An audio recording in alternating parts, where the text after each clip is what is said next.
Condition दे रखी है ना उसमें, मैं ऑप्शन के अकॉर्डिंग चल रहा हूँ ना। कंडीशन सेकंड ऑप्शन के अकॉर्डिंग पहले मैंने ये वाली क्या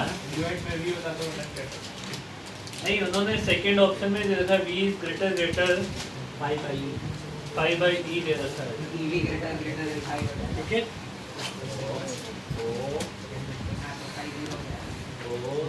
समझ ही बात ये है ना।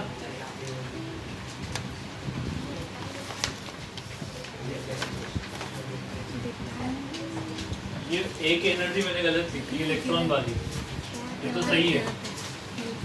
देखो lambda equal to h upon mv होता है, इसको लिख सकते हैं h upon root over of 2m into energy. तो एनर्जी का फॉर्मूला यहाँ से क्या हो जाएगा, h square divided by 2m into lambda E का स्क्वायर होना चाहिए। ये इस वाले को क्या लिख लूँ मैं,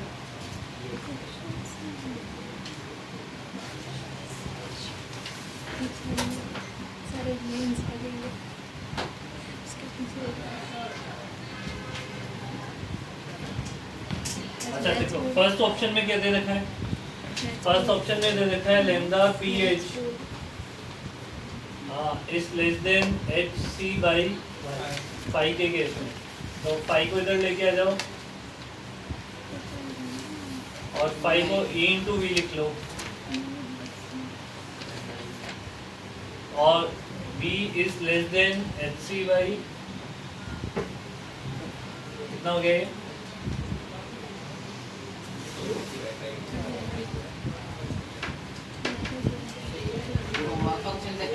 इलेक्ट्रॉन निकलेगा ही नहीं ना, तो नहीं अरे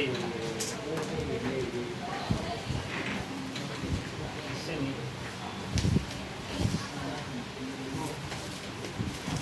इस वाली कंडीशन को यूज करना है एक बार और, इसको एक बार और यूज करोगे तो देखो v इज ग्रेटर ग्रेटर हो जाएगा 5 को hc बाई, इसको इधर भेजो और फिर इसको नेगलेक्ट करो इसके रिस्पेक्ट में।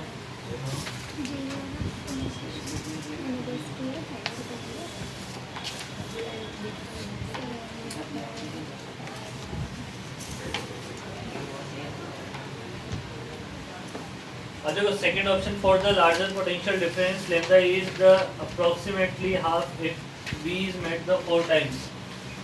ये तो नेगलेक्ट हो गया ना इसके रिस्पेक्ट में, तो v इक्वल टू हो जाएगा, ये चला गया अपना 0 में,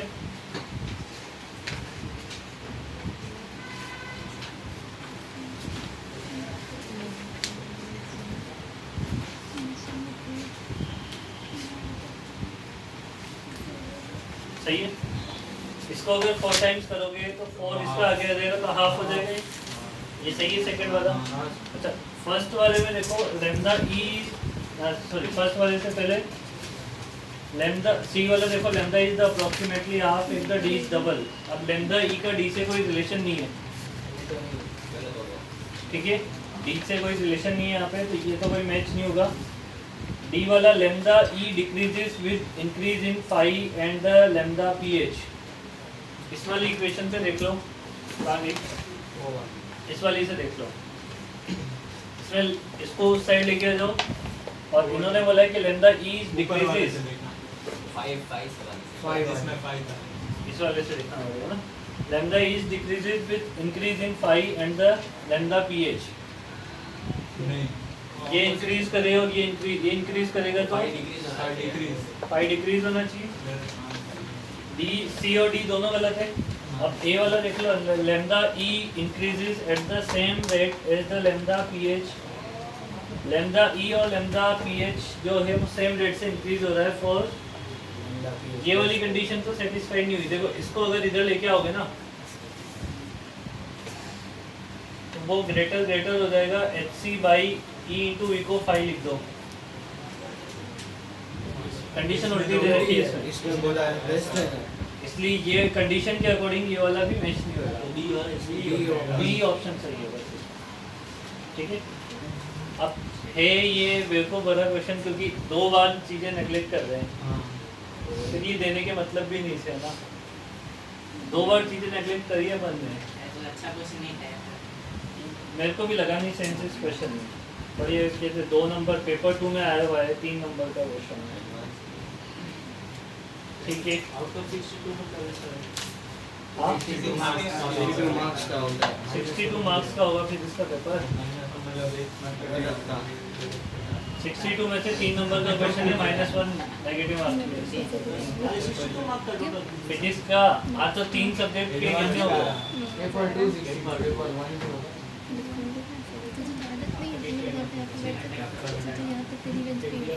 इसके बाद 28 था ना, पार्ट 2 में 28, पार्ट 2 का 28 क्वेश्चन।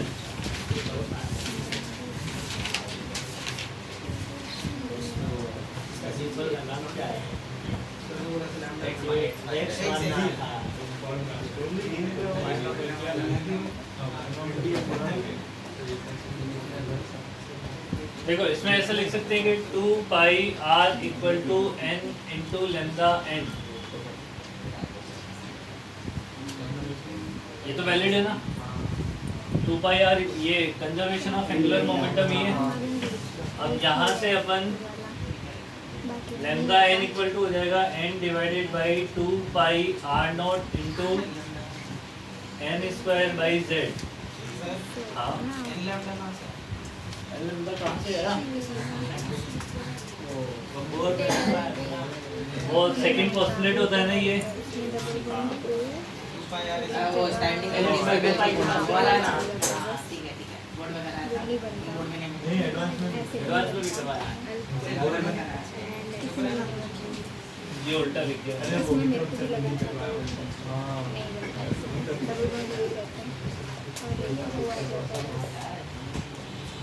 आर की वैल्यू को पुट कर लो, R naught into N square by, तो ये कैंसिल आउट हो जाएगा, ये बच जाएगा 2 पाई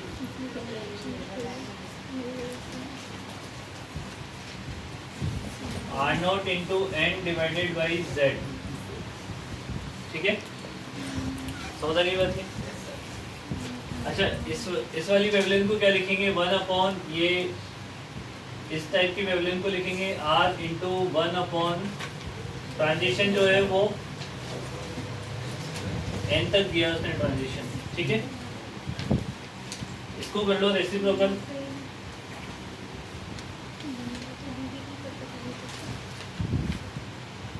तो ये रेसिप्रोकल में कितना हो जाएगा? n स्क्वायर डिवाइडेड बाई,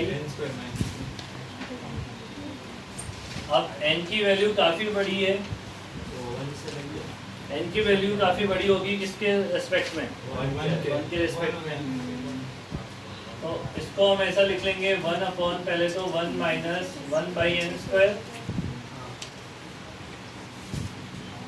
फिर इसको 1 माइनस 1 बाई एन स्क्वायर की पावर -1, अरे बाइनोमियल में लग जाएगा, सीधा 1 करने वाला।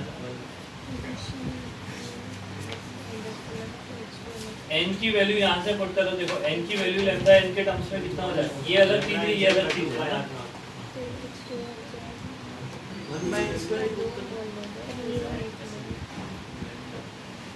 1 बाई एन, ये n की वैल्यू क्या पुट हो जाएगी? लेमदा के रेसिप्रोकल में निकालो ना, आंसर लेमदा के टर्म्स में देना है। 4 पाई स्क्वायर, मतलब नीचे लैम्डा स्क्वायर है। हां नीचे लैम्डा स्क्वायर नहीं इस वाले कॉन्सेप्ट नहीं बोल रहे हैं। अप्रोक्सीमेट होगा। हाँ, वो n की वैल्यू बहुत बड़ी मानी थी, अप्रोक्सीमेट में जाएगा, सी आ जाएगा आंसर।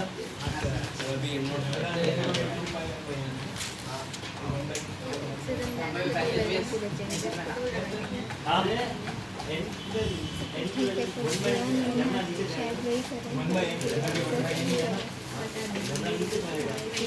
अरे लैम्डा डायरेक्टली ऊपर ही है, इसी में ये वाला होता है।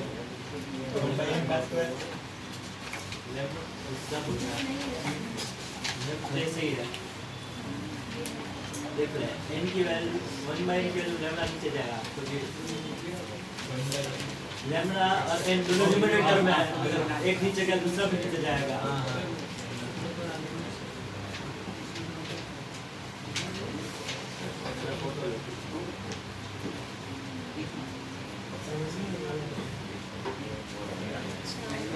17 18 तो सिंपल था पैसेज में 17 18 नहीं यार लिख लो ना बेटा क्या कर रहे हो ये लिख लो यार तो सॉल्यूशन कैमरे में मोबाइल में दे जाता है वो कभी पेपर पे आता ही नहीं है फिर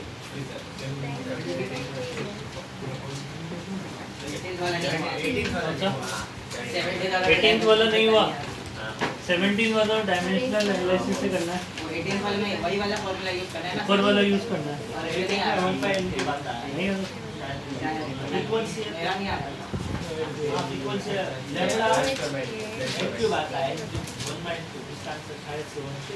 ऊपर वाले का आंसर इसमें सी आ रहा है ना तो ये हमारे पास ओमेगा की वैल्यू हो गई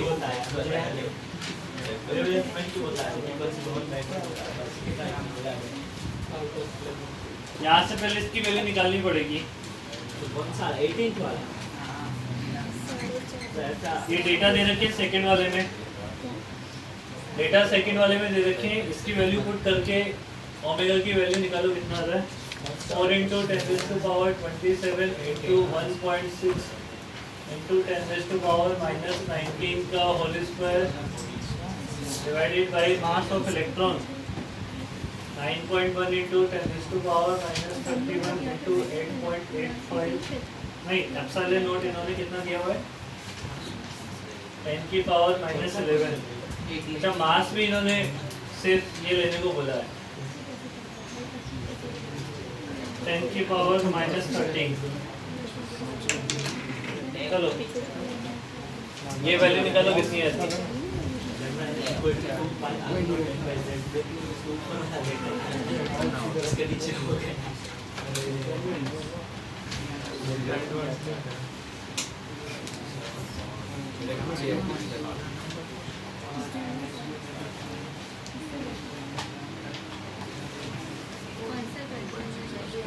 ये हमारे में वही नहीं है तो हमारे में कुछ है ही नहीं इतना सर्वे है नहीं तो हमारा कोई है तो हमें पता नहीं पता तो या करो उसमें ये नहीं ये नहीं और भी मेरे को जो उसमें नहीं इसमें जो तुम्हारे उसमें कुछ मेंस के क्वेश्चन है उसमें तुम्हारे में एक्सरसाइज इसलिए पार्ट सेकंड को दिया था ना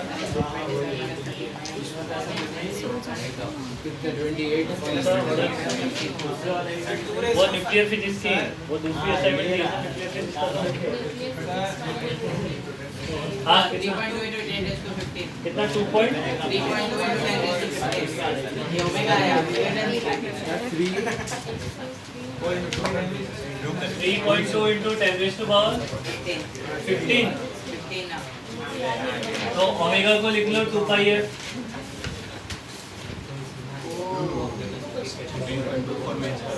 और यहाँ से निकाल लो फ्रिक्वेंसी और फ्रिक्वेंसी के लिए ये हो जाएगा सी बाई एफ लैम्डा हो जाएगा सी बाई एफ हो जाएगा ना बस अच्छा आंसर है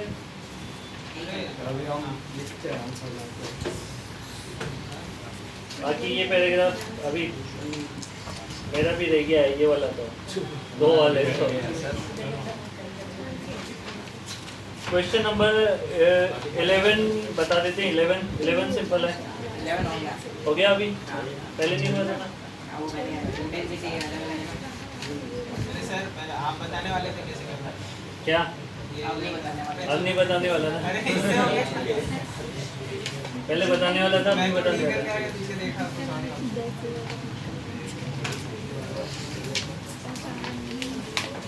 क्वेश्चन नंबर 11 में इसमें देखो सबके कॉरेस्पॉन्डिंग है ना वेवलेंथ कैलकुलेट करनी वो नहीं सारी वेवलेंथ के कॉरेस्पॉन्डिंग वर्क फंक्शन कैलकुलेट करने पड़ेंगे यार कांस्टेंट क्या है इक्वल इंटेंसिटी अरे वो धोखा है वो धोखा है क्या? वैसे देख नहीं कौन सा ग्रुप है देखो पहले इंटेंसिटी इक्वल है लेकिन फ्रीक्वेंसी भी इक्वल है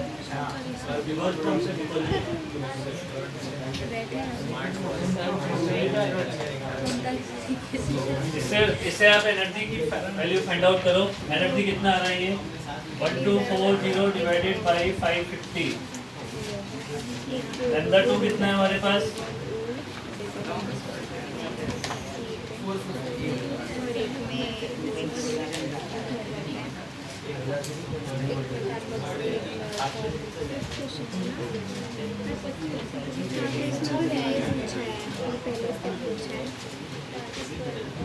ये वैल्यू निकालो कितना आ रहा है एनर्जी की E1 E2 E3 कितने आ रहे हैं?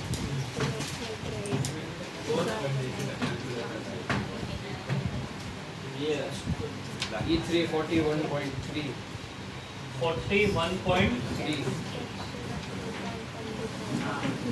49.6 आएगा। कौन सा? अरे वो 350 है ओके पहला वाला 2.25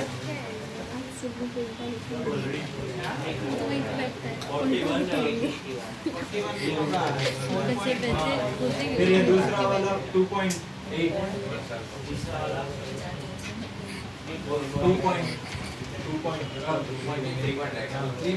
3.54 नीचे वाला ना?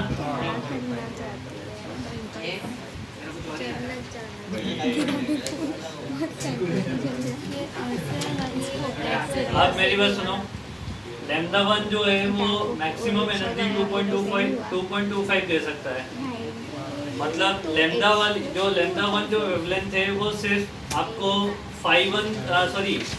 P वाली सरफेस से वर्क फंक्शन देखो इसमें P वाली सरफेस से इलेक्ट्रॉन बाहर निकाल सकता है क्योंकि इसका वर्क फंक्शन 2 इलेक्ट्रॉन वोल्ट है और ये एनर्जी 2.25 है। समझ आई बात ये? हाँ, लैम्डा 2 जो है वो P और Q से इलेक्ट्रॉन एमिट करवा सकता है और लैम्डा 3 जो है वो तीनों से करवा सकता है। जिससे ज़्यादा इलेक्ट्रॉन निकलेंगे उससे क्या होगा? ज़्यादा करंट। समझ आई बात ये? अब देखो P में सबसे मतलब P वाली सरफेस से हर वेवलेंथ के लिए इलेक्ट्रॉन निकालना मतलब सबसे ज़्यादा करंट किसके लिए होगी? P के लिए। Q फिर R के लिए सबसे कम। अरे उसने ग्राफ में PQR दे रखे। ग्राफ में देख P वाली सरफेस से सभी लोग इलेक्ट्रॉन बाहर निकाल सकते हैं तो P वाली सरफेस पे ज़्यादा करंट आएगी, Q पे कम आएगी और R पे और कम आएगी। तो सैचुरेशन करंट सबकी बराबर नहीं होगी, P की सबसे ज़्यादा, Q और R। ये ऑप्शन है। मैक्स निकाल के फिर V नॉट वाला भी कर सकते मैक्स निकाल के वर्क फंक्शन में से माइनस करके फिर वो V नॉट वाला भी V नॉट वाला हाँ उससे वो भी पता लग जाएगा। समझाइए ऐसे बेंजीन वही बनाया हुआ है खाली मतलब सिर्फ बेंजीन शीट में रिएक्शंस कर नहीं और कुछ छोटी इसके बाद रफ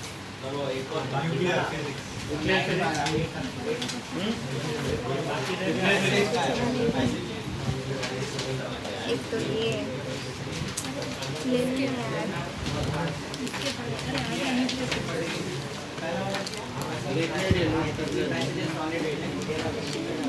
एक्सरसाइज 1 पार्ट सेकंड ये रखना है कि वो V3 में प्रोटॉन के मास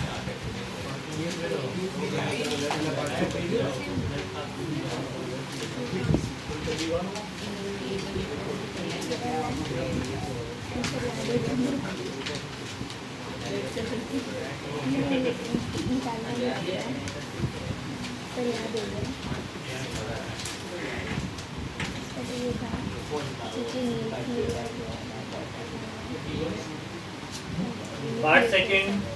वो V3 में प्रोटॉन के उससे कोई फर्क नहीं पड़ता। अरे इसमें ना प्रोटॉन की एनर्जी निकालनी है, इन्होंने लिखा नहीं है। ये क्वेश्चन भी शायद ढंग से लिखना चाहिए था।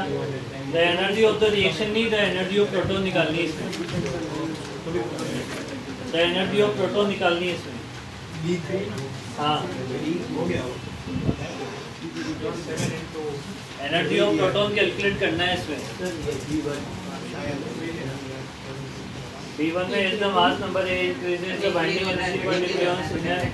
ये कुछ भी हो सकता है, increase, decrease।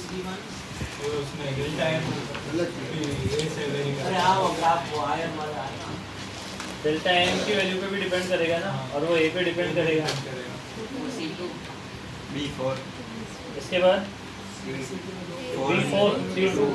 V4 में तो बेटा इसको ऐसे मान ले, atomic weight of the boron आपको डिसाइड करना, वो एक को x मान नहीं, दूसरा m और n मान ले, इन्हें रेशियो ही पूछा हुआ है ना, अरे वो केमिस्ट्री में दूसरा 3.982 वाला m into n into 11 divided by m plus n equal to 10.81। मैंने नहीं किया था उसके बाद। आपको m और n का रेशियो निकालना है बाद। 19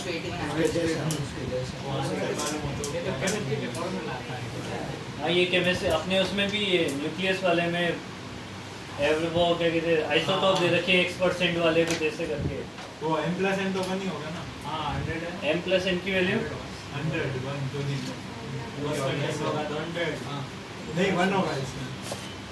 इसमें m plus एक n तो वेरिएबल वेरिएबल मानते हैं सर। और n को 1 minus m। और इसमें वो रेशियो निकालना है। फिर वो m की वैल्यू आ गई, फिर 1 minus m n। इसके बाद C2 सर मैं बताऊं C2 हाँ सर नाइट्रोजन से ऑक्सीजन बना है तो एक प्रोटॉन यूज हुआ होगा और फिर वो अल्फा पार्टिकल एमिट हुआ है, मतलब 2 न्यूट्रॉन और 2 प्रोटॉन एमिट हुए हैं, तो एक प्रोटॉन यूज हुआ तो एक प्रोटॉन ही बचेगा, ऑक्सीजन एक ही alpha particle is bombarded on this the nucleus is formed and a particle is emitted। Alpha particle इस पे ऐड हुआ ना हाँ। तो कितना हो गया मास नंबर 3 से इसका बढ़ा, मास तो 3 से 4 3 से बढ़ा है क्वेश्चन में देखिए। अच्छा ओके वैसे अच्छा क्वेश्चन की बोल रहा है ये तो हाँ क्वेश्चन में वो 3 बढ़ गया और एक और बचा होगा तो वो प्रोटॉन ही प्रोटॉन बचेगा। होगा वो मास बचा है मतलब एक प्रोटॉन ही होना चाहिए फिर तो उधर। इसके बाद C4 C4 nuclei X decay into the Y by emitting the alpha particle, energies of the alpha particle are found to be 1 mega electron। ये डिफरेंस है डिफरेंस। ऐसा क्यों होता है? तो डिफरेंस क्यों होता है? अरे nuclei X decay into the Y by emitting the alpha particle, energies of the alpha दोनों अल्फा particle। पार्टिकल की है ना। ये इनकी X और Y की होगी, X और Y की होगी एनर्जी, नहीं तो फिर वो डिफरेंस वरना फिर निकालोगे कैसे गामा गामा तो कैसे भी नहीं निकल पाता।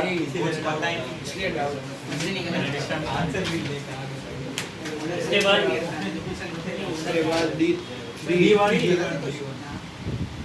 in one average life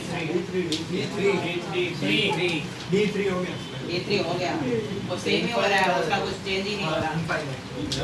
वो कमिंग बताना है D3 two isotope PQ of the atomic weight 10 or 20 respectively are mixed in the equal amount by the weight. After 20 days near weight ratio is found to be 1/4. Isotope P has a half life of the 10 days. The half life of the isotope Q is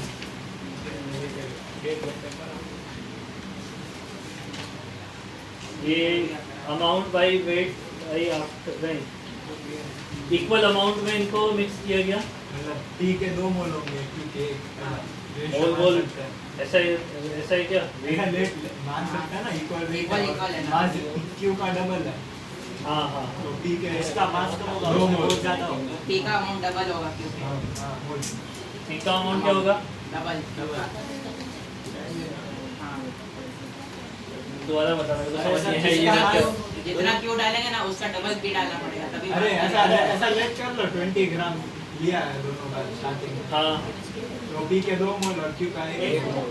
हाँ फिर ये इसमें दिया ना after 20 days weight ratio है 1/4 बचा 1:4। हाँ तो और ये हाफ लाइफ भी दी ना, P की हाफ लाइफ 10 दिन है, तो 20 दिन में वो 2 मोल दे तो हाफ मोल बचेगा। पी के 2 मोल थे ना हाँ हाफ मोल बचा, हाफ मोल बचेंगे यहाँ। फिर हाफ मोल का वेट होता है ये 5 ग्राम। हाँ तो फिर ये Q का वेट वो 4 टाइम्स है तो वो 20 ग्राम हो गया। हाँ उसकी तो वो एक मोल का एक ही मोल रहा, हाँ तो इनफाइनाइट था। पहले से जितना उतना ही रहा। समझ गए। पहले जितना था उतना ही वापस आया। ठीक है डाउट किसका था पर ये मेरा समझ आ गया। थोड़ा आ गया समझ में, लेकिन लास्ट को बोला वो नहीं समझ आया। मोल में मत कर, कितना वेट उतना ही रहा। अरे मोल में करना होगा, वेट तो कंफ्यूजन होगा। ये रेडियो एक्टिविटी के तो मोल भी साथ में होगा। ऑफलाइन मोल क्यों मोल आता है Two isotope P and Q are weight of the 10 or 20 respectively are mixing the equal amount by the weight after 20 and 1:4 है ना ये।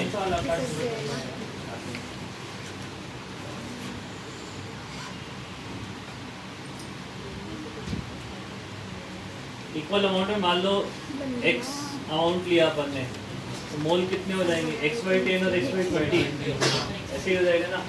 पहले के हो जाएंगे x/10 और दूसरे के हो जाएंगे x/20। इसकी हाफ लाइफ 10 है, तो 10 के बाद ये कितना हो जाएगा x/20 और ये अगले 10 के बाद x/40। इसकी हाफ लाइफ मान लो y है। नहीं अभी मत ये माना ही माना, Sorry. इसका रेशियो ले। काम ये बाद में जो बचा है वो कितना बचा है, x/40 into 4 ये मान लो y कुछ बचा है, इनका रेशियो कितना आ रहा है 1:2 नहीं ये तो मोल है। 4 करेंगे तो बढ़ जाएगा, ठीक है होने की जगह। ये कितना हो गया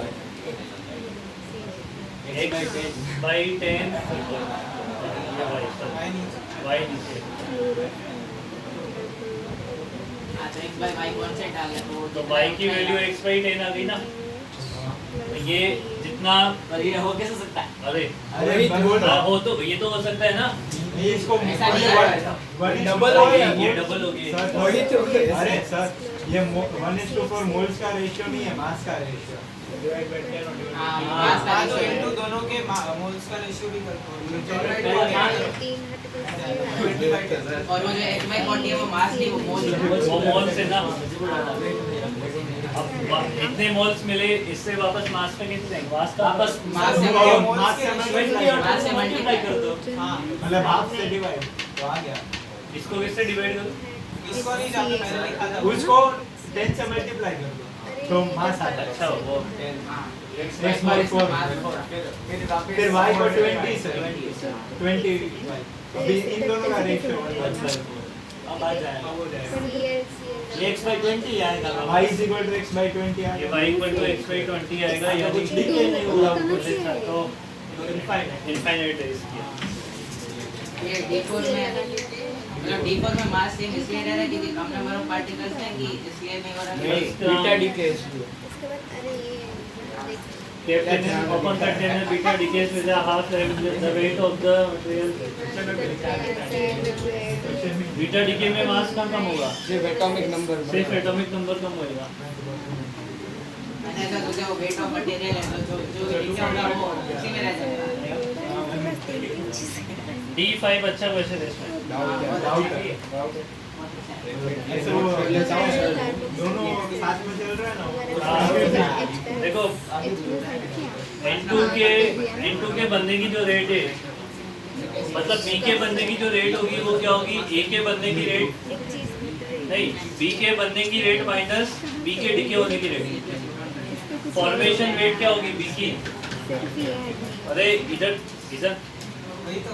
तो एक तो होमवर्क करके नहीं आया, फिर साथ में देख भी नहीं रहा है। नोट असाइनमेंट का तुम्हारा क्या, तेरी नोटबुक का है तो नोट कहाँ कर रहा है, पेन तो चला, मैं इधर उधर देख रहा है बस। इसके फॉर्मेशन की रेट क्या होगी, बी के फॉर्मेशन की रेट क्या होगी, पहले तो लैम्डा इनटू सी के बनने की रेट ए के खत्म होने की रेट, ए के खत्म होने की रेट कितनी है, लैम्डा n1, और सी के बनने की रेट क्या है, सी के खत्म होने की बी के सी के बनने की और ए के खत्म है। अबे जो नहीं बना उसमें से नहीं निकाल पाएगा। क्योंकि वहाँ से स्टार्ट होता है। डिके तो n2 ही होगा, dn2/dt डिके तो n2 ही होगा ना। ये अभी n1 n2 को जो ना n1 n2 तो स्पेसिफिक टाइम इंटरवल पे दिया है, आप कुछ ऐसे कुछ और ले लो ना। n1 into अरे उसमें रेशियो ऑफ n1 into ही तो पूछा हुआ है ना, हाँ इस पर्टिकुलर टाइम टी पे पूछा हुआ है। ठीक है। अब ये मैक्सिमम मतलब ये क्या होना चाहिए? 0 n1 into का रेशियो आ जाएगा, 2 आ जाएगा।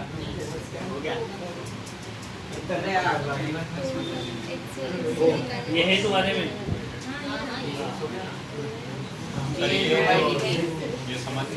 क्या उसने बोला था बेटा कि n2 इज मैक्सिमम कब होगा? जब उसका डिफरेंशिएशन 0 होगा।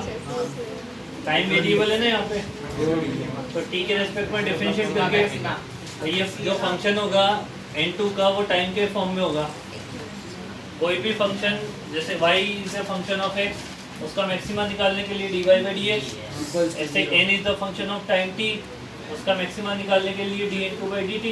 तो उसमें होने के इसको बाद 0 कर दिया, ठीक है। ये लाइन मुझे पता है, उसके बाद डबल डिफरेंशिएशन भी करना होगा यहाँ पे मुझे लग सकता था।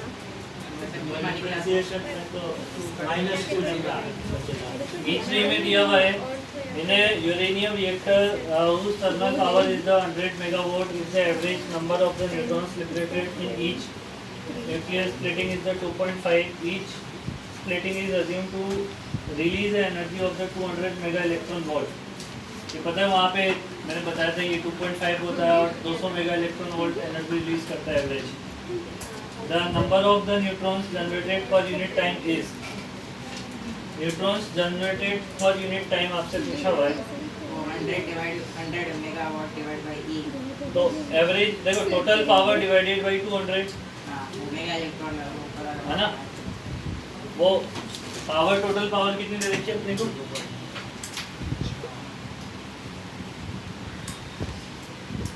और एनर्जी कितनी दे रखी है? 200 मेगा इलेक्ट्रॉन वोल्ट। मतलब ये कितना होता है? ये जूल में चल नहीं, जूल पर सेकंड में चला गया ये। और ये कितना हो जाएगा? 200 इंटू 10⁻⁶ इंटू 1.6 इंटू 10⁻⁻19 जूल में।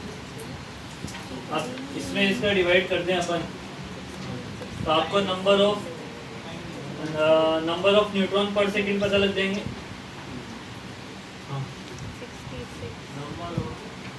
ऐसे ही होगा ना, तो नंबर ऑफ न्यूट्रॉन पर सेकंड हो जाएंगे।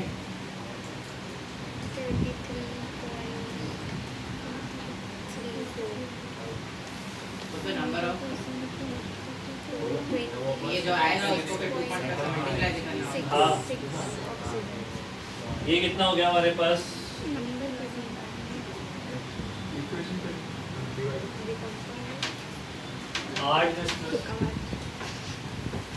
ये डिवाइड करना पड़ेगा एक तो, 2.5 से मल्टीप्लाई और फिर एवरेज मल्टीप्लाई करना पड़ेगा कितने? 2.5 से। लेकिन नंबर ऑफ डिविजन्स है तो एक डिवीजन में 2.5 न्यूट्रॉन्स आ रहे हैं, तो इनटू 2.5 करना पड़ेगा। फिर आंसर में चलो कितना आ रहा है? हाँ तो आंसर में चलो कितना आ रहा है? लिखा है ना। हाँ 5 सेकंड। अरे तो नंबर ऑफ डिविजन्स है, हाँ वही उसका नंबर ऑफ न्यूट्रॉन्स आगे इंटू 2.5 नंबर ऑफ डिविजन्स है अच्छा, ये होगा नंबर ऑफ रिएक्शंस होगा बेसिकली है ना। अरे नहीं ये होगा, यही रखो उसको इंटू 2.5। अरे आप तो खाली आगे का चेंज कर रहे हैं। आ सकता अरे आप वाली लाइन ये 1 सेकंड में कितनी रिएक्शन हो रही है वो आ गई हमारे पास, और एक रिएक्शन में 2.5 एवरेज निकल गए हैं। 2.5 से मल्टीप्लाई करते टोटल नंबर ऑफ न्यूट्रॉन्स बन जाएंगे, पर सेकंड बनेंगे दोनों ना, पर यूनिट टाइम के लिए पूछा हुआ है। निकालो सही कितना आ रहा है?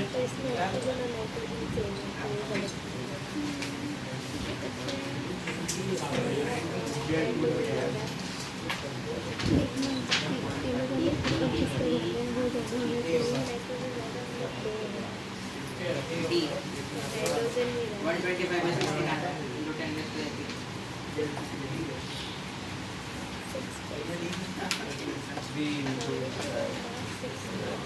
हाँ? 125 नहीं आया। अरे 7.8 सही है। हाँ, अरे यही आएगा। मतलब डी वाला है।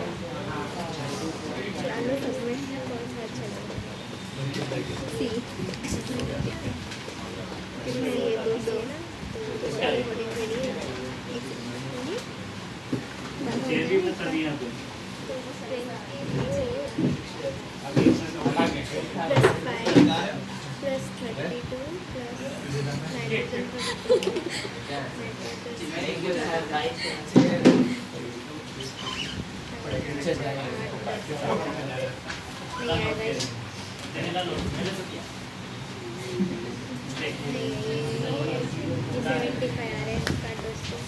ये तो इधर वाला है, ये 2 का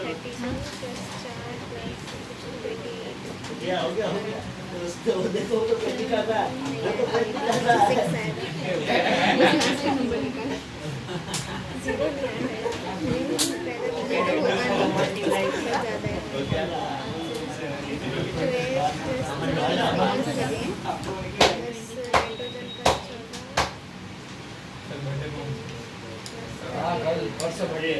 अंकल के लिए कुछ बना तो सही आज बर्थडे के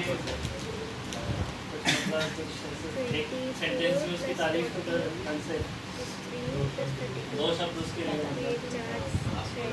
अरे दोस्त है दोस्त मतलब तेरा स्पेशल वाला किसी के लगते ही तो आया था किसी के अपने लिए बोलिए सर आपके थोड़ा बस तो निकलेगा उसके उसके लिए छोटे छोटे खाने आ रहे थे थोड़ा आपको थोड़ा होमवर्क करके कर दिया है तो बोलते हैं तो बोला था मैंने उसको कर दिया आ गया ना डी ऑप्शन में हाइड्रोजन का है क्या बोल रहा है 2 7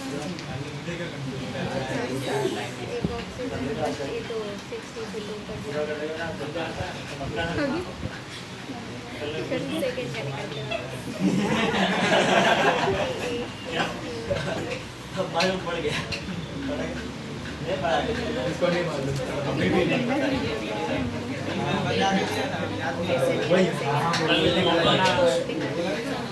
कल वही हम लोग करते हैं ये क्या कर रहे हो क्या बोल रहा है ना पूरी शीट ना ऑक्सीजन अगर ये न्यूक्लियर वाली एक्सरसाइज कंप्लीट नहीं हुई तो नहीं करना चाहिए किसी में हाँ किसी में 6 आया वो तो 16 अबे तो ये तो आज का अरे सर मैंने इस बात से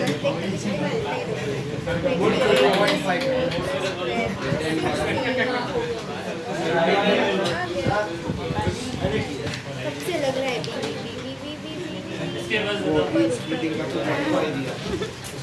देख के लग रहा है कि छोटा उसके बाद ये E8 देख लो assuming that the 20 mega electron volt of energy is released per fusion the mass of 1H2 consumed per day in a future fusion reactor of the power 1 megawatt would be approximately अरे यार इसकी वो energy ये सब क्या है एक second आगे कहीं इसकी एनर्जी दे रखी है 26 लिए या 20 लिए वो दिक्कत आएगी ये 1H2 1H3 वाली में इधर दिया है किसकी वैल्यू 1H नहीं वो मास नहीं चाहिए मेरे को एनर्जी रिलीज फ्यूजन के लिए ना हाँ डीटी फ्यूजन के लिए ये डिटेनियम और ट्रिटियम के लिए कितना होता है 17.6 मेगा नहीं ये आगे दिया ना सॉरी क्या बोल रहा हूँ ये assuming that the 20 mega electron volt of the energy is released per fusion reaction तो टोटल पावर कितनी दी हुई है पावर आपको दी हुई है वही 10 की पावर 6 जूल पर सेकंड हो गया ये एनर्जी दी हुई है आपको 20 मेगा इलेक्ट्रॉन वोल्ट में अब वापस आप क्या निकाल देंगे नंबर ऑफ रिएक्शंस आ जाएगी एक रिएक्शन में 20 मेगा इलेक्ट्रॉन वोल्ट एनर्जी मिलती है टोटल पावर इतनी है तो नंबर ऑफ रिएक्शंस पर सेकंड मिल जाएंगे तुरंत ठीक है और अब नंबर ऑफ रिएक्शंस पर सेकंड में देख एक रिएक्शन में 1H2 कितना कंज्यूम हो रहा है 2 ग्राम ऐसे ही ना तो इससे क्या मिल जाएगा अपने को नंबर ऑफ रिएक्शंस पता लग जाएगी सर एक रिएक्शन में 2 ग्राम नहीं 2 AMU 2 AMU है ना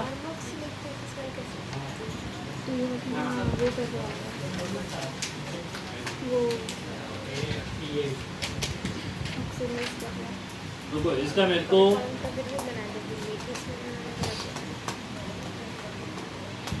नंबर ऑफ रिएक्शंस पता करके क्या करेंगे अपन कि कितनी बार ये कंज्यूम हो रहा है नंबर ऑफ रिएक्शन पर सेकंड हाँ ठीक है ना number of reactions multiply two AMU multiply करना पड़ेगा तो पता लग जाएगा ना फिर वो पार्ट ए पूछता है हाँ ए पूछता है बीच में और डे पूछा तो हमने पर सेकंड निकाला into 60 into 60 into 60 into 24 करना पड़ेगा और 8 to 2 into 1.6 into 10 raised to समझ आए? पहले नंबर ऑफ रिएक्शंस निकाल इसमें भी पर सेकंड में रिएक्शंस निकाल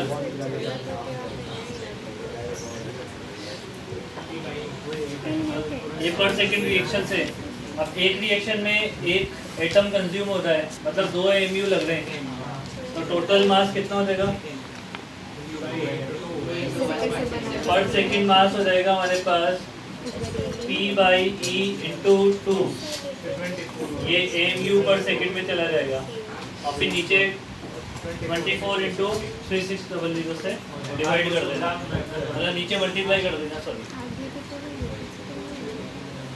आया समझने में। और ये AMU में उसको 1.67 इंटू 10⁻⁻⁻25 नहीं सही है, केजी में होता है हाँ केजी में 27 होता है ना, तो उसमें कितने का मल्टीप्लाई 1000 कर दो तो ग्राम में चला जाएगा 24 हो जाएगा -24 आया समझने में। हो गए आगे इसके आगे ये C2 A2 में आज अपन वॉल्यूम ही करना है वही चीज़ की ये था हाँ वो ये थोड़ा पॉइंट का इधर उधर किया A1 A2 फिर C1 A1 A2 C1 B2 हाँ find the energy required for the separation of the neon nucleus into the alpha particle and the 6 carbon nucleus if it is known that the binding energy required to ये energy release भी पूछा है, energy release भी पूछा है। इसमें इस reaction की एनर्जी रिलीज निकाल ले बस, delta m into C delta m into 931.5 करके इन्होंने 931 से मल्टीप्लाई कर सही किया। कोई बात नहीं, वो थोड़ा सही करने के लिए कैलकुलेशन को। सही नहीं है हमने दिया कैलकुलेटर इसके बाद C2 में दिया हुआ है in the decay the maximum kinetic energy carried by the positron is found to be this, find the energy of the neutrino which was emitted together the positron of the energy of this.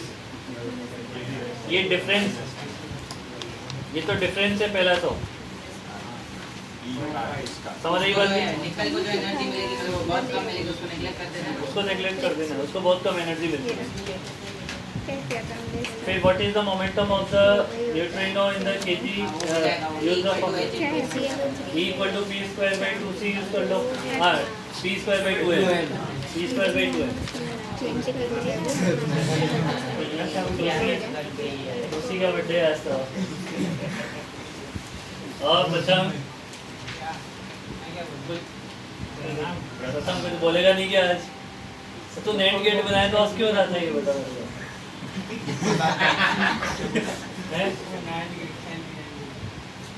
आज क्यों रहा था? अभी नहीं बता सकता। Lens बनाते तो आज तक क्यों है? लेंस बनाते हैं तो क्यों आज तक कॉन्वेक्स लेंस? आपने जो बुलाया ना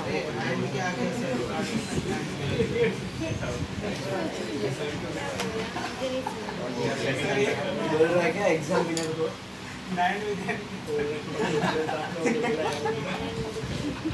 इजाज कुछ उल्टा सीधा मत बोले ना एग्जामिनर को तो।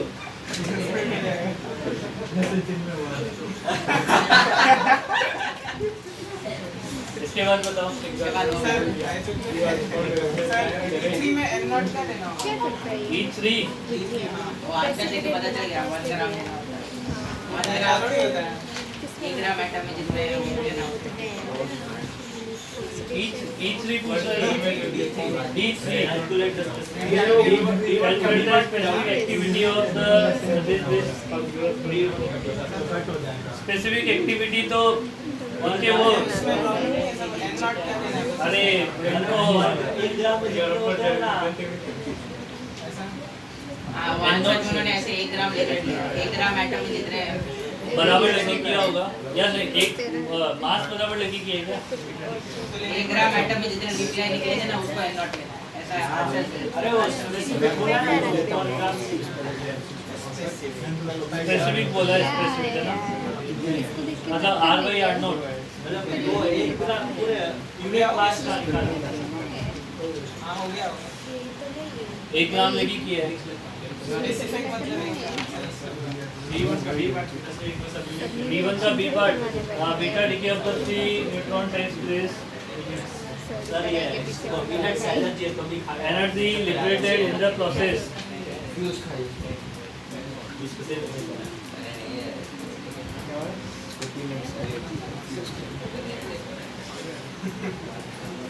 ऐसे बीटा डिके होगा, free neutron takes place, neutron से क्या बन जाएगा? प्रोटॉन बन जाएगा फिर तो एनर्जी निकाल, न्यूट्रॉन से प्रोटॉन प्लस क्या बनेगा?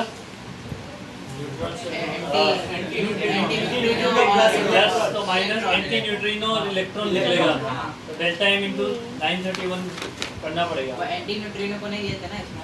उसका एंटी न्यूट्रिनो का नहीं, उसका कोई रोल नहीं, उसकी कोई एनर्जी रोल नहीं। हाँ? एक एग्जाम तेरे को आज बना रहा है तो पढ़ के नहीं आया इसका। बना नहीं था सही इसको वो हेडेक हो रहा है, पीनट्स खा लिए एनर्जी क्या हो गया? पीनट्स की एनर्जी और फ्यूज खाई सर, मास होता है क्या?